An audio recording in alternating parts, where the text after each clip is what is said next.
Now at 6, rain and snow increasing across the region as we speak. I'm going to break this down for you. Look at preparations for the snowfall in McDonald County, Missouri, and we visit the Joplin Fire Department to check out a day in the life of a firefighter. The 4 states' most watched news starts now. The winter storm has arrived in the 4 states and it's going to be with us all night. This is KOAM News at 6. I'm Dow Quick. We begin our coverage with Chief Meteorologist Doug Heddy with a first look at the weather. Yeah, we actually have a pretty potent little storm system that is rotating through. The good news here, it's not going to last super long. Also, our temperatures are hovering just above freezing and it's been fairly warm, so that's going to help us out. Now, all the counties highlighted in purple, that is a winter weather advisory for lower snow amounts.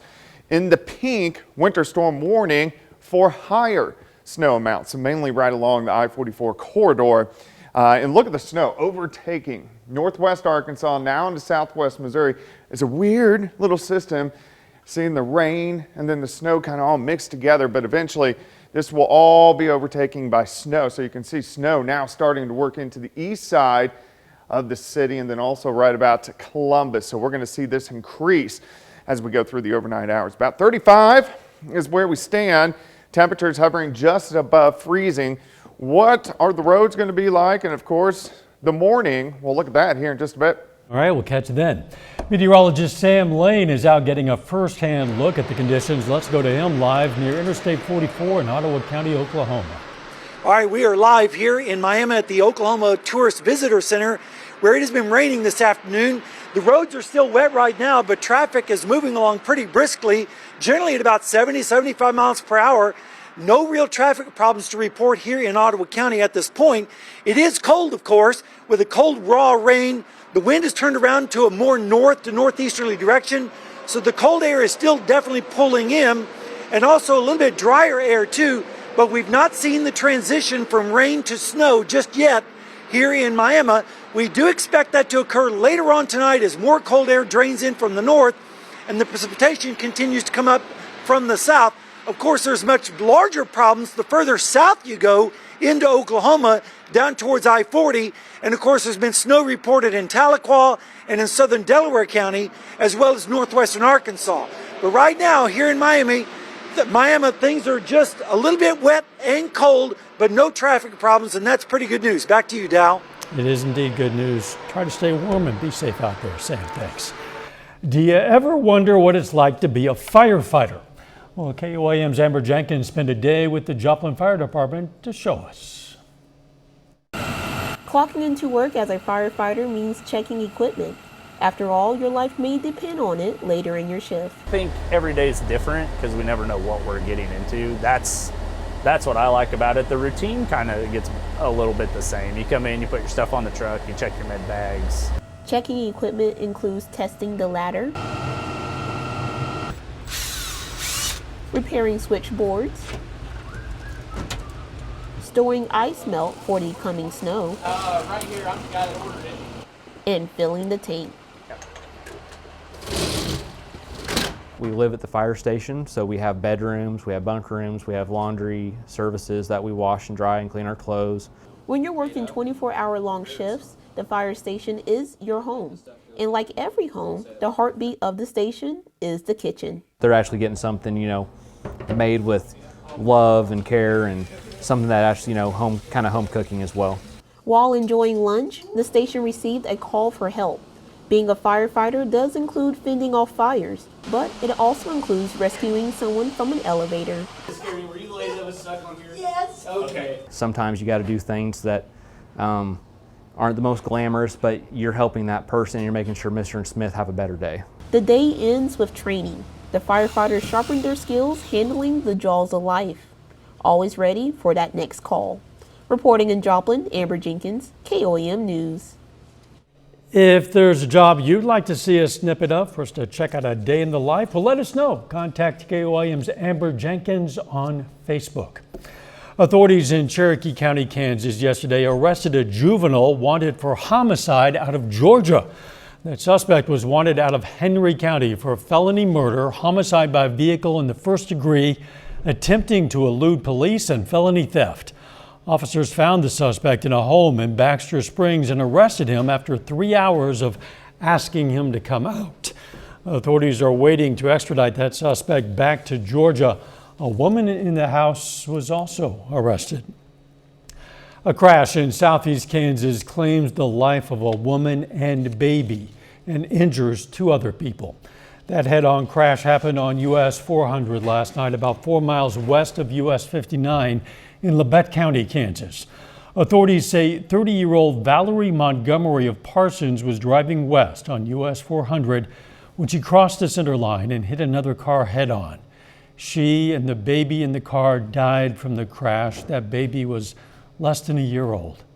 2 people in the other car were injured. One suffered minor injuries. The other suffered a, quote, suspected serious injury.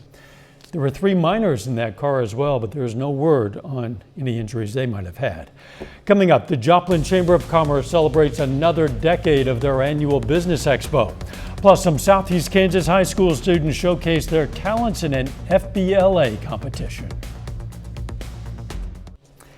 Joplin Area Chamber of Commerce is holding its 30th annual Business Expo. The Business Expo is at the Downstream Casino Resort Pavilion. It is the region's largest annual business showcase with about 110 exhibitors. That 2-day event features a business-to-business day and a business-to-consumer day. And if you're wondering why some people there were dressed as pirates, well, it's because of the event's theme. Find your treasure in Joplin. Expo marks the spot. For members of the Chamber to come out and mingle with other members of the Chamber. We're grateful for the Freeman Health System and Downstream Casino sponsorship. They're our presenting sponsor for this year's event. And then this evening is our largest networking event of the year, which is Business After Hours. The exhibitors showcase will open to the public tomorrow from 10 a.m. to 2 p.m. Admission is $5, but for children 5 and under, it's absolutely free. Some Southeast Kansas future business leaders had a chance to showcase their skills today. The Girard High School Future Business Leaders of America hosted a competition at Pitt State. 330 students from 18 schools competed in a wide variety of business-related and workplace events, and some students got a jump start. Once the FBLA events hit online, I jumped right onto it and I started creating things, working on my laptop, creating videos, everything that I could to prepare myself for today. Each category of the competition had a different winner. That competition wrapped up with an award ceremony this afternoon. The Joplin Salvation Army is at 72% of its fundraising goal to keep the program running. The nonprofit organization says it's $126,000 shy of its $450,000 goal.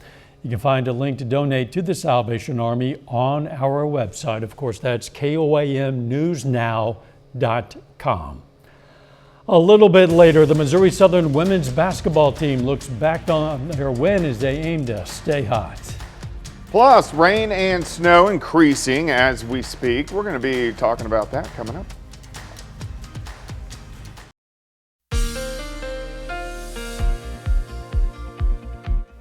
Well, it definitely turned out to be kind of a gloomy day for us today.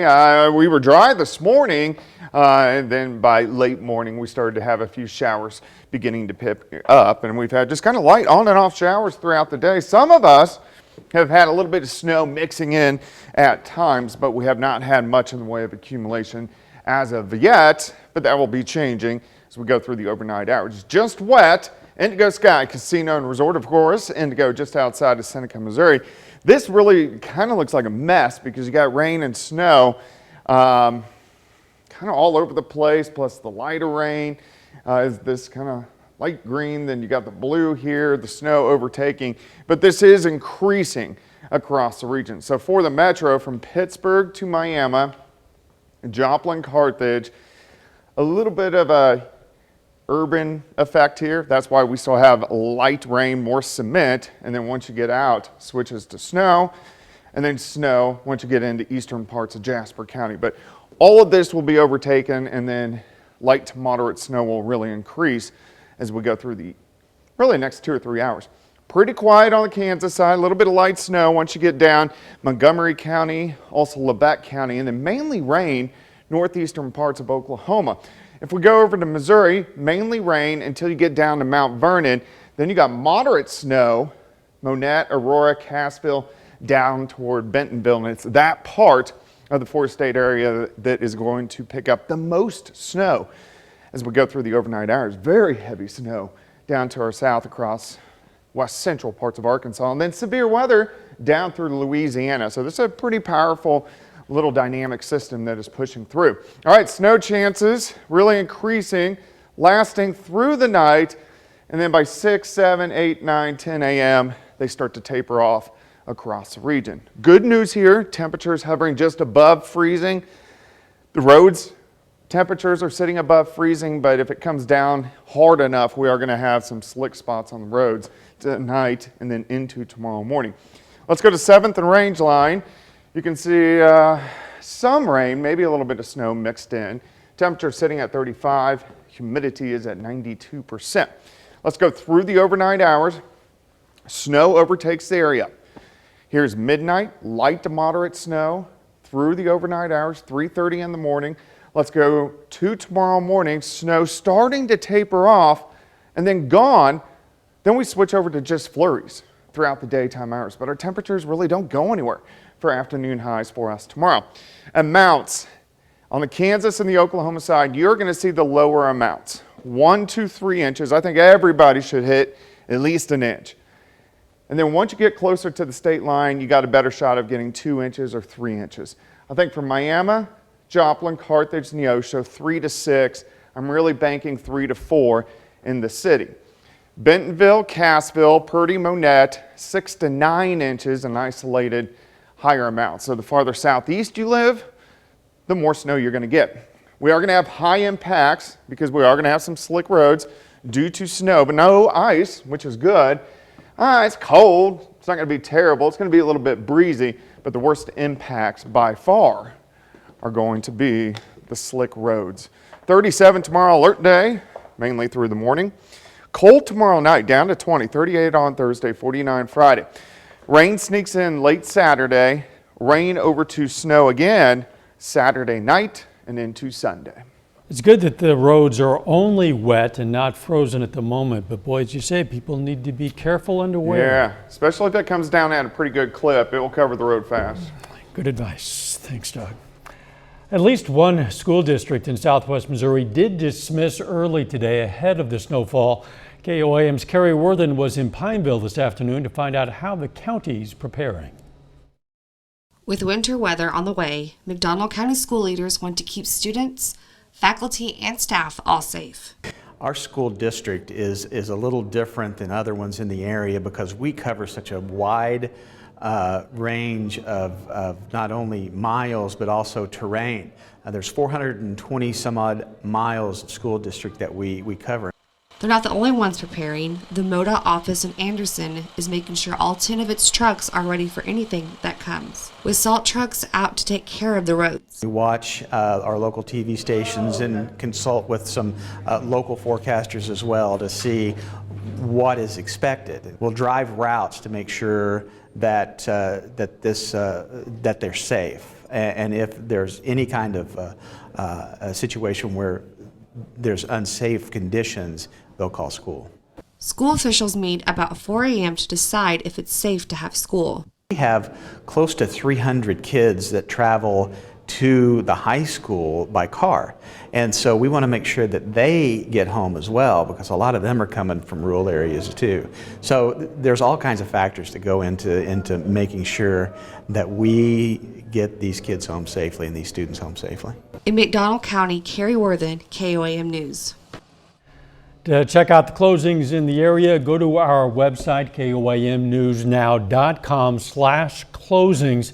You can also watch KOAM News at 9 on Fox 14 and at 10 o'clock right here to see the closings. Still ahead, the Colgan girls aim to stay undefeated tonight with a CNC matchup against Frontenac, and the Missouri Southern women pick up their 5th straight win in a blowout over Lincoln. Jacob Leonard has post-game reaction from the Lions coming up.